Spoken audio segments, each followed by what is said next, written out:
Hi guys! Nandito ako kina mother. By the way, bago yung ano nila. Anong tawag dito? Bago, di ba? Same ng lalagyan ko. And may nakita kong ganito sa kanila. Dates ang tawag dito yata. And ititikman natin siya. Syempre isa lang. Kasi nakikitikim lang tayo. Dalawa na pala. Ayan, tama na. Kasi nakikitikim lang tayo guys. By the way, nakatikim na ako kanina.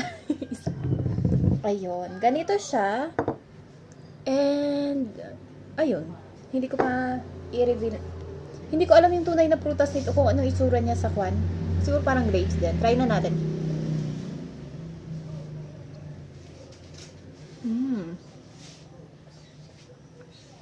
Matamis. For me, yung texture niya parang kamote. Mautag na naman po ng buwan. Huwag ka maingay. Mautag. Tapos yung buto niya, ganito. Para siyang kamote, guys.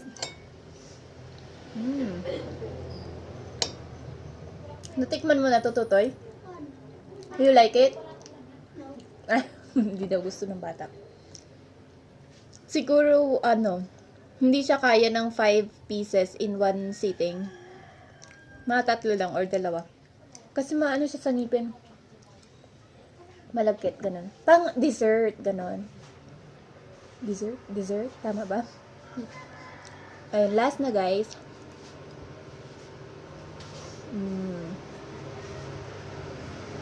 I like it so far. So near pala, kasi malapit lang siya. Ayun guys, I love it. At least nakatikim na naman tayo ng bagong recipe. I think this is from Saudi Arabia. No? I know. Balik na natin guys.